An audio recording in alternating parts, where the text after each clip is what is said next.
Welcome to QS Waves, your essential podcast for navigating the dynamic legal sector. In today's episode, we are tackling the big question: how can small law firms outrank the big players? We'll be discussing leveraging local SEO, creating high-quality content, and building a strong online presence. Whether you're a small firm looking to compete or simply wanting to enhance your digital strategy, this episode has you covered. I'm Damien Reed, Head of Marketing at Quality Solicitors. And I'm Scott Younger, Marketing Account Manager at Quality Solicitors. So the episode for today, Scott, is how small law firms can outrank the big players. It's a multifaceted issue, I suppose. And what we mean by that, essentially, we'll go into the individual aspects of the problem, but the main problem being that firms that are either small in size or firms that are just starting out will probably most likely not outrank the more established firms on search results like Google and Bing.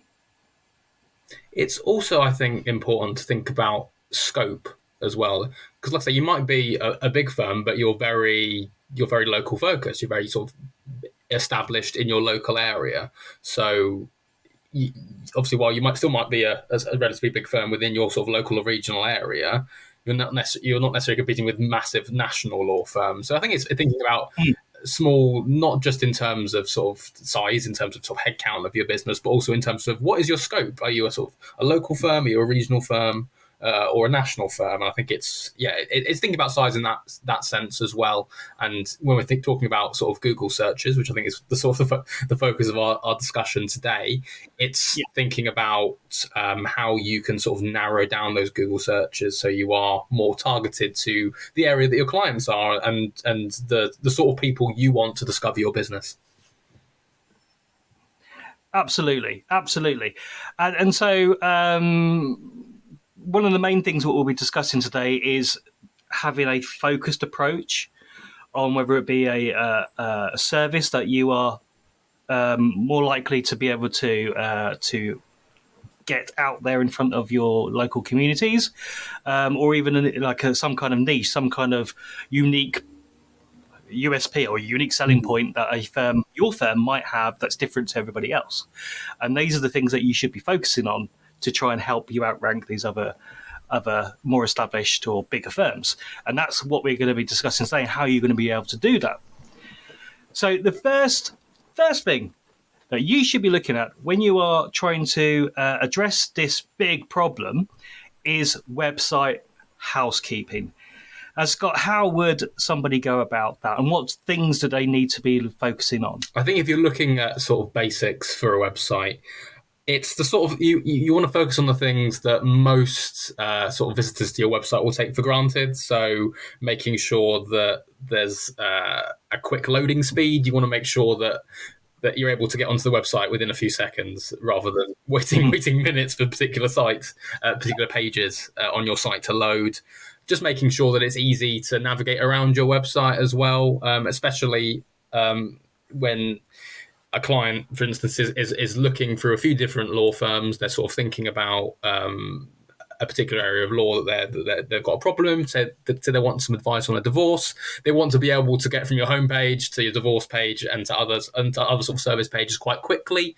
And it will sort of reflect badly on your firm from their perspective if they're sort of hanging around waiting for pages to load. And to be honest, most of the time if they're waiting for a page to load, they'll probably give up and look elsewhere. So I think it's making sure that the basics are really strong in terms of user experience and loading speed. Mm-hmm. Also, I think these days as well, people are searching on Google more and more often on their mobile phones. Like I say, smartphones are obviously as powerful as laptops these days when it comes to the internet, I think sometimes, depending on your smartphone. So I think it's making sure that your website is geared up for that and it is responsive to mobile devices. It's making sure that it sort of looks similar on both a desktop or laptop or tablet, Hmm. or and then also mobile. You don't want necessarily someone to go on with their laptop one day and then search your firm on their mobile the next day, and for them to see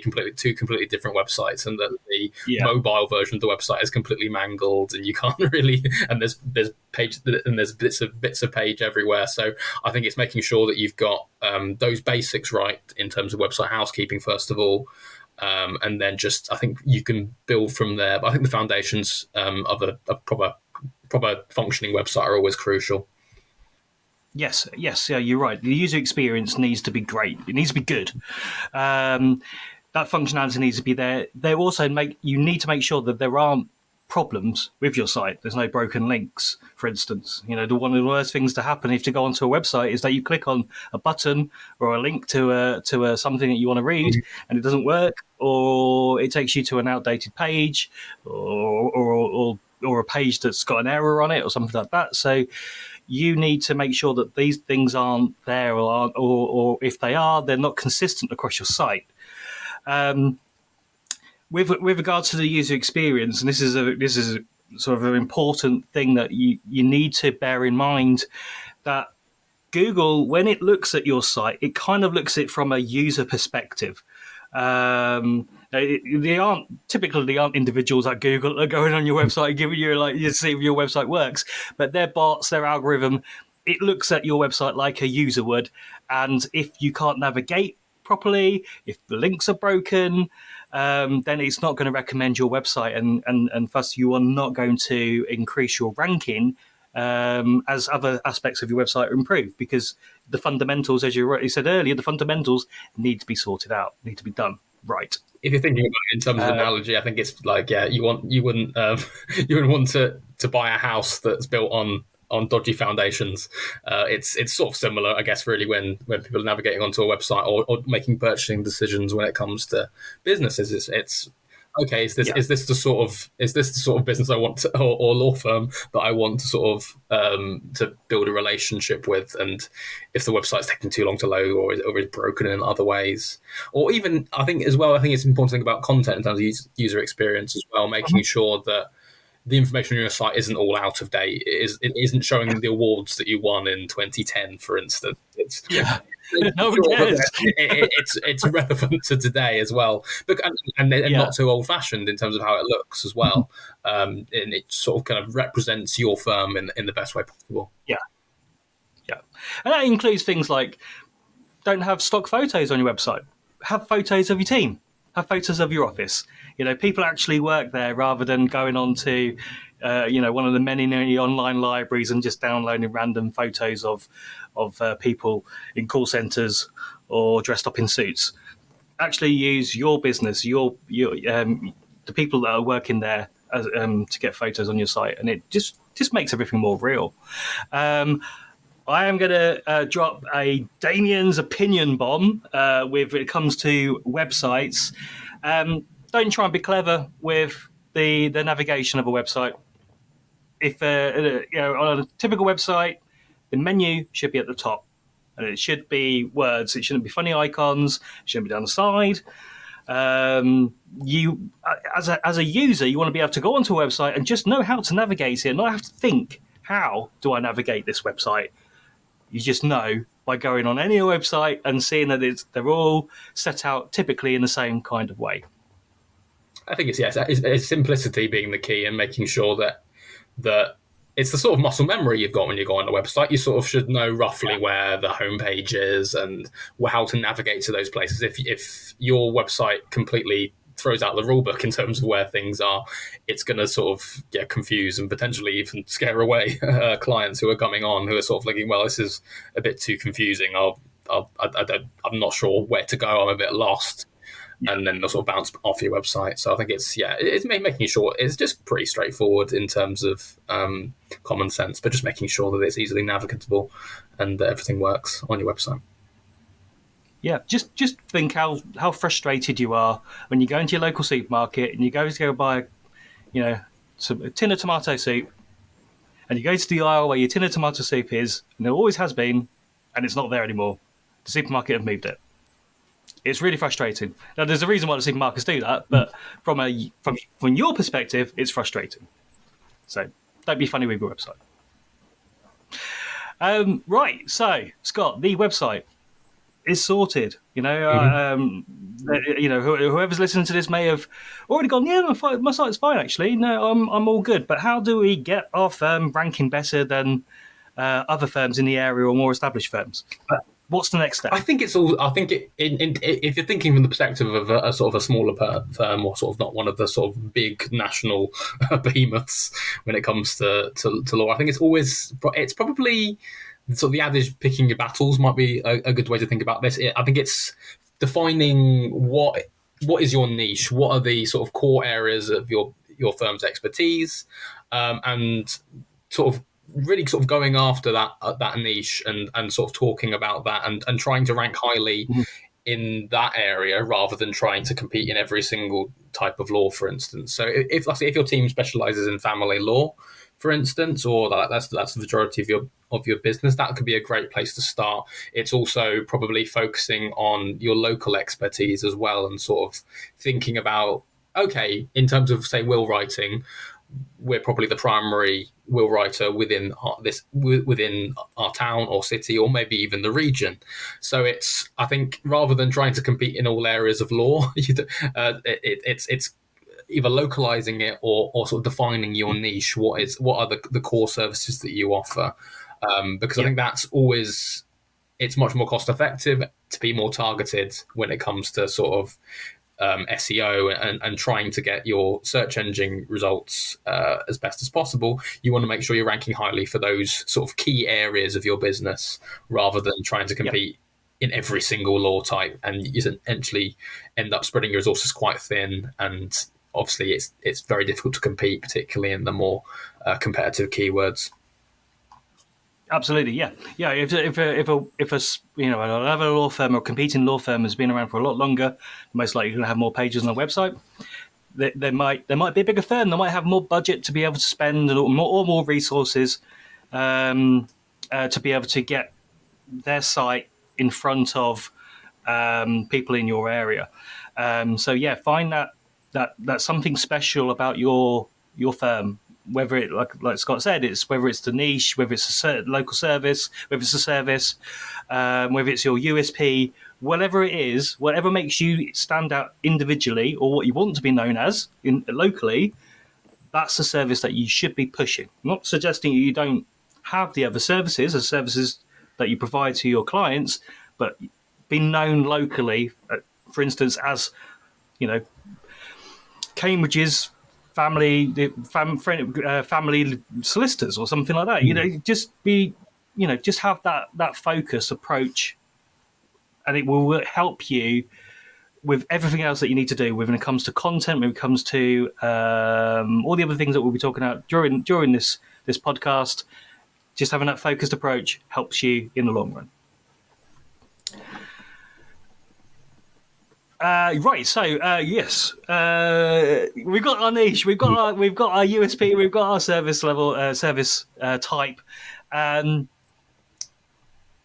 you need to basically now have your site being able to be found aligning to whatever your message is. So you need to be looking at keywords. Typically, there are two types of keywords: there's short tail and long tail keywords.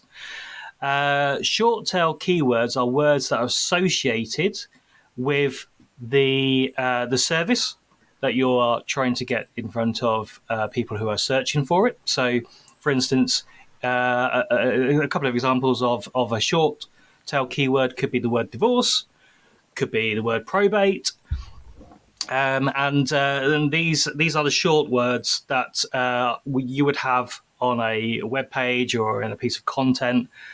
And then you have long tail keywords, and these are a number of words put together that would normally be aligned with someone's search So terms more specific. or sentiment. Yes, so if you, an example could be divorce solicitor in or divorce law firm in Cambridge, for example. So you need to look at those types of keywords. And there are many websites out there that are available that you can go and find keywords. There is Google Keyword Planner, and there's another website called Ubersuggest. Both are great for being able to find keywords that are associated with the type of service that you want to promote.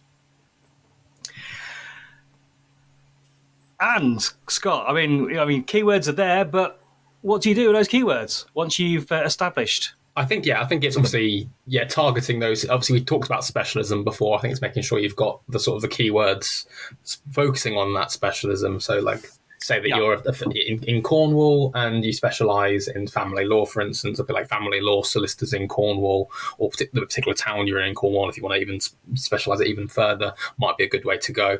I think it's also sort of backing up those sort of keywords with sort of more organic SEO. So basically building sort of content on your website, and sort of guides and resources can be a great way to do that. So you could be creating blogs where you're talking about those particular topics. So in terms of family law, you could write a divorce or a divorce guide or something that sort of demystifies that. You can have some FAQs. I think it's one thing I found sort of coming into the law sector. I think it's always very helpful to create the sort of because essentially every law firm, pretty much all your staff are experts in their particular area. Like I say, for many, obviously they've got qualifications and they're qualified. So you've got access to specialists in those areas. So people can talk and write about these particular areas and help, I think, break down some of the perceptions that people,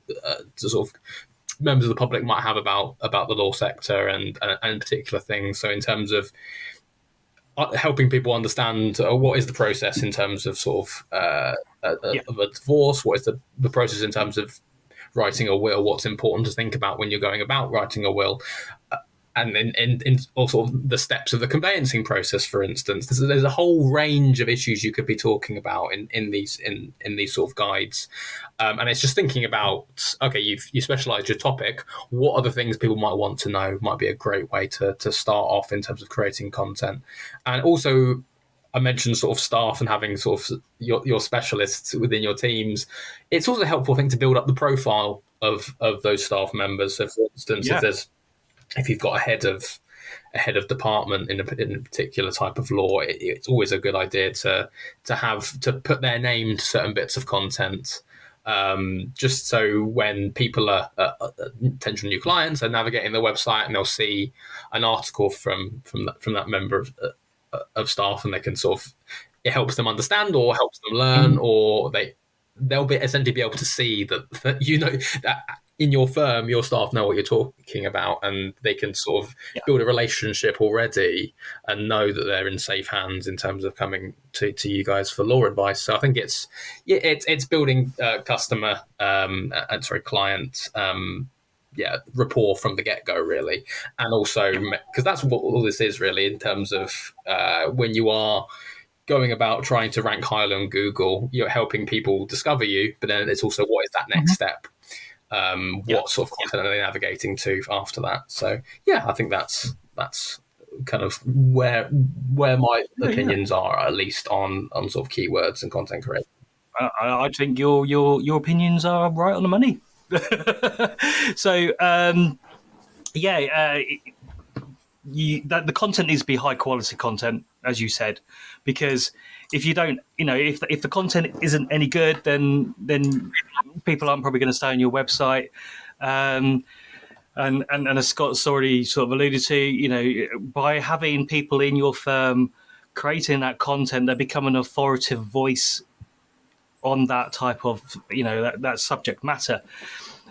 So it's really, really important that you have that content going out there, and you need to have a content strategy as well, because there's no point just spending a couple of months getting loads of content onto your website and then not doing anything for 6 months.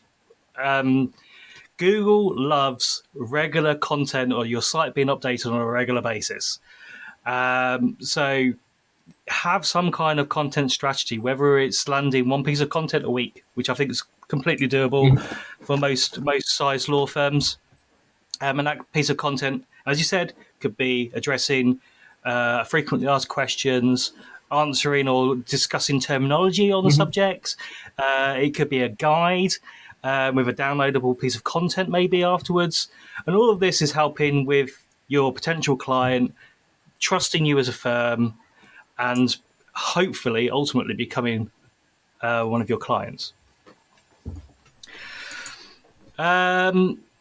So we have got content or a plan of content anyway. We've got a site that works well. We know the types of keywords that are associated with a service that people will be looking for. So we have a plan in place. But is there anything above and beyond the website that could help a firm be discovered in their with their niche or in their local area? I think it's always really important to think about sort of alongside Google search is also sort of Google My Business pages as well. And Mm-hmm. I think Google My Business is inherently localized as well because, like I say, it shows up on Google Maps. You think about Yes. when you might be going either on holiday or just trying to find a restaurant locally, or if you don't, or if a new restaurant Mm-hmm. popped up in your local area, you sort of, if you go on Google Maps, you'll be able to see sort of their Google profile. You'll be able to sort of see their ratings at a glance, see sort of what reviews they're getting as Yeah. well.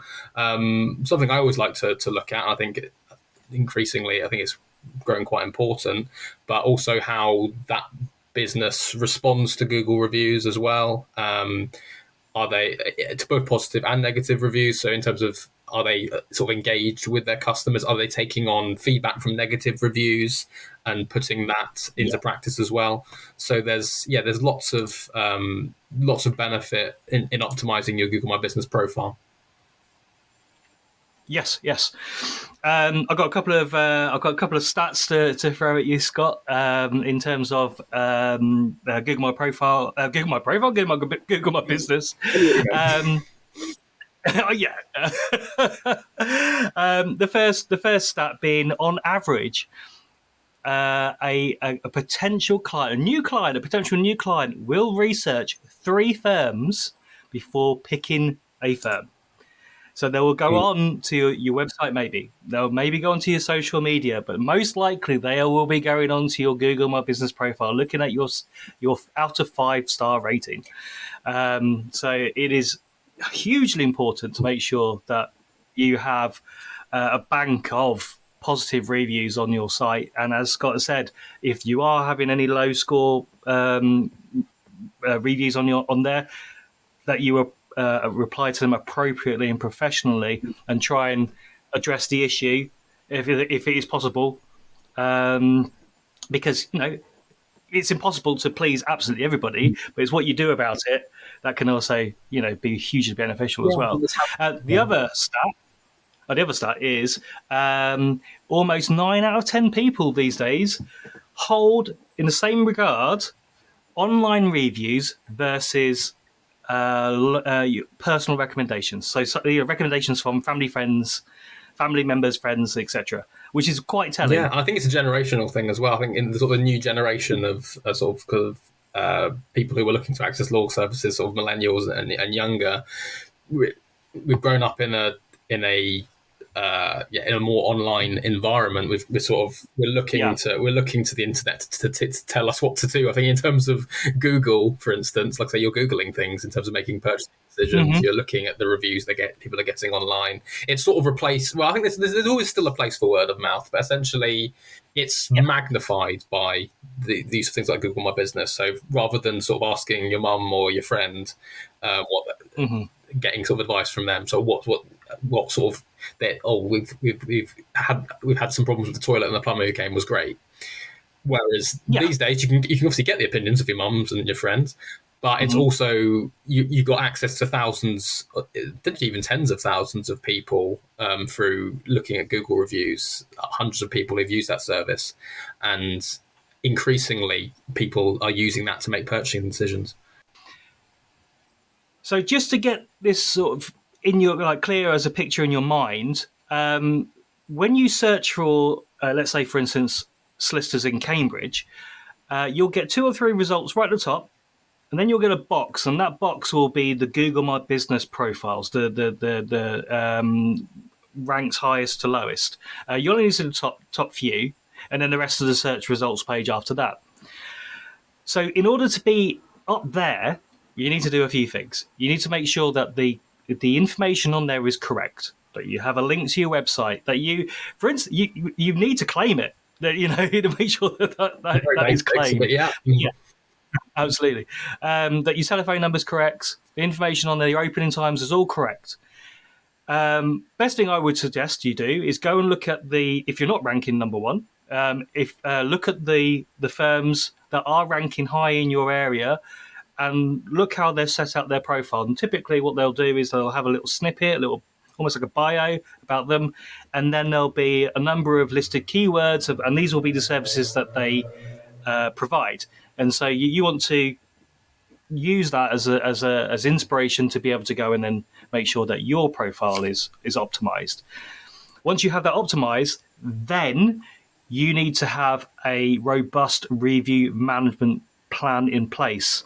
And what I mean by that, you need to be asking your clients how well you've done every single time, and that could be done by a piece of paper as a handout at the end of the service. It could be a tablet in the office. It could be an online portal or review or an email or something like that.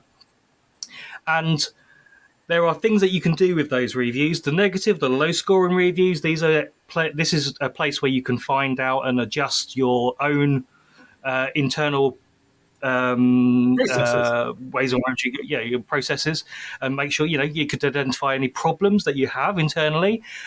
But the positive reviews, the 4 and 5-star reviews, electronically you could have it so that if they select 4 or 5, they get a little pop-up that says, "Thank you very much. It'd be really useful for us if you were to go to our Google My Business profile and leave the same review."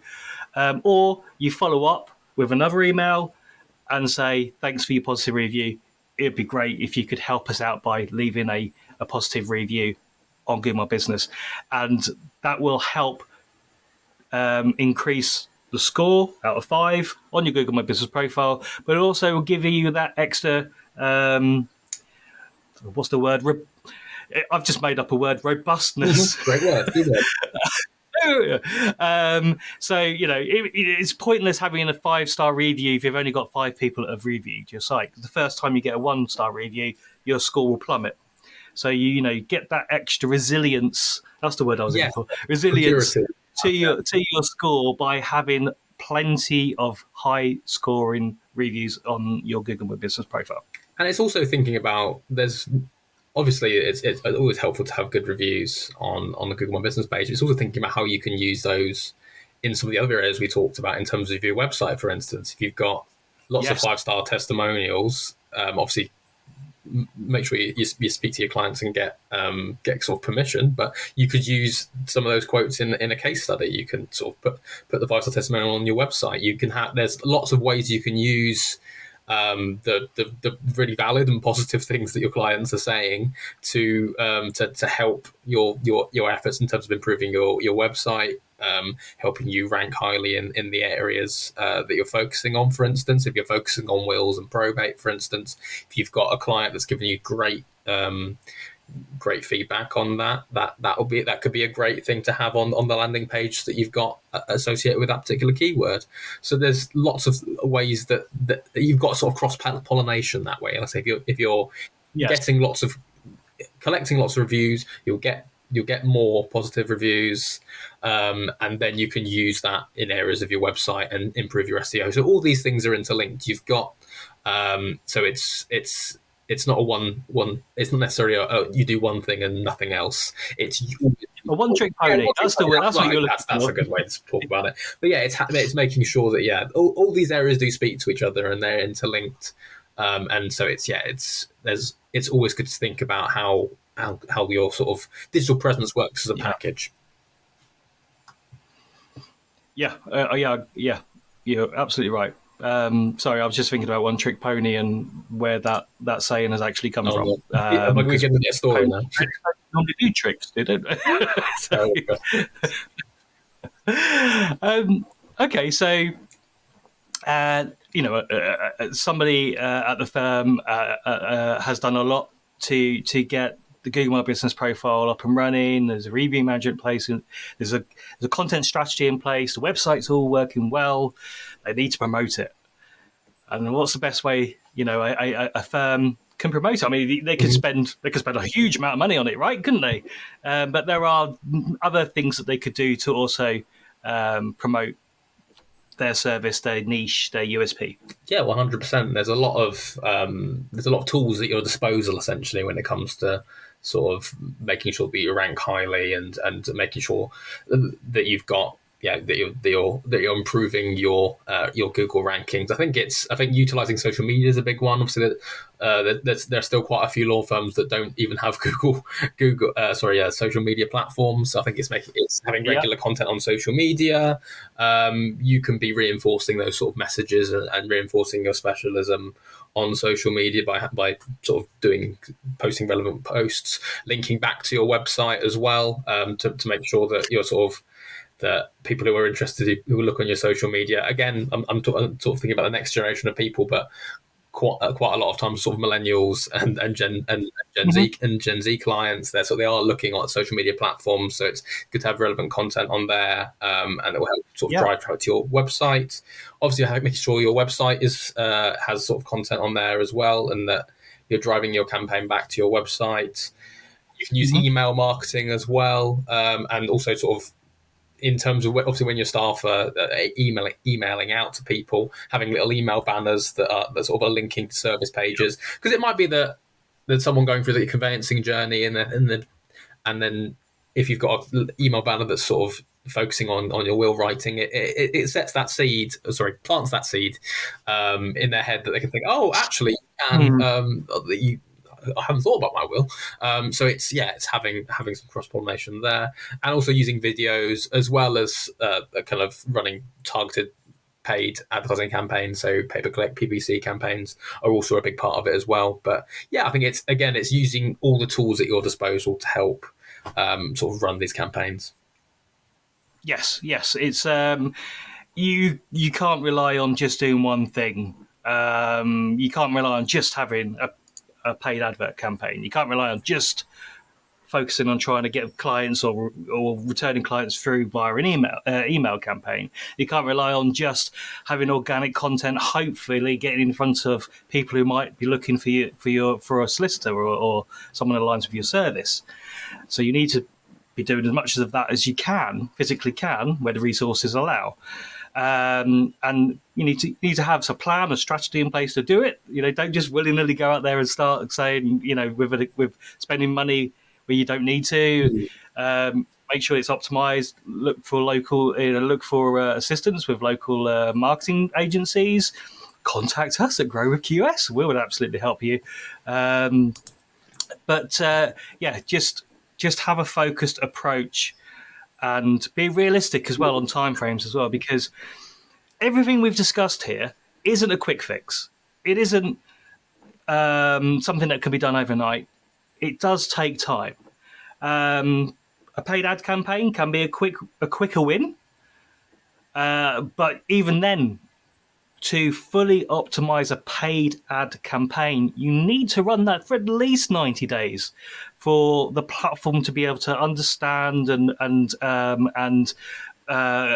you to be able to look at that data and try and make sure it's optimized at the best it can be to get in front of the right people.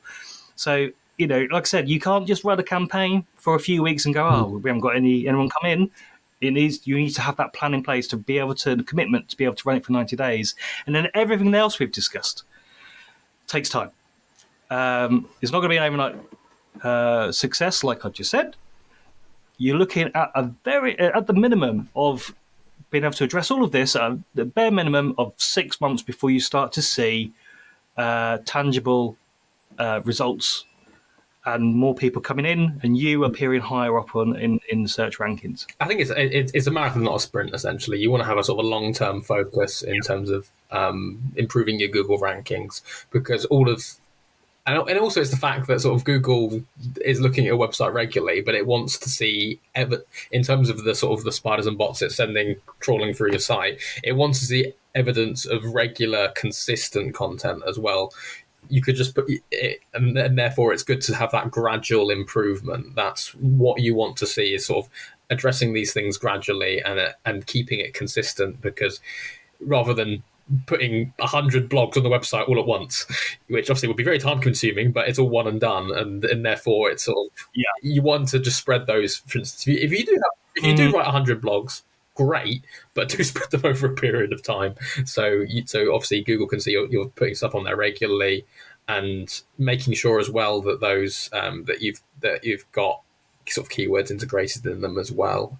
So there's a whole range of improvements you can make, but it's just having a long term perspective and making sure that obviously measure your improvements, measure your sort of rankings, but Yes. be prepared to sort of it's a long term project. Don't expect to click your fingers and then suddenly you're top of the rankings, because and thinking about the firms that are currently top of the rankings, usually that's been the result of years, sometimes even decades of work in terms of PPC, and that it's a regular investment. So they won't necessarily be knocked off the top of their pedestal that easily. It's something that takes work and something that takes long-term investment to be consistently ranking high on Google. Yeah, absolutely. And some of those sites, those firms might have hundreds of pages on their site, all relating to various different types of services and things that they've done over the years. So yes, it's like I said, so it's the long game you've got to play. Okay, so thank you for tuning in to this episode of QS Waves. We hope you found the insights helpful for your marketing efforts. Don't forget to visit us at www.growwithqs.com for more resources and information on how we can help your firm grow. If you have any questions or need further assistance, feel free to reach out to us via our email address, which is marketing@qualitysolicitors.com. It's bye from me. And it's bye from me. Thank you.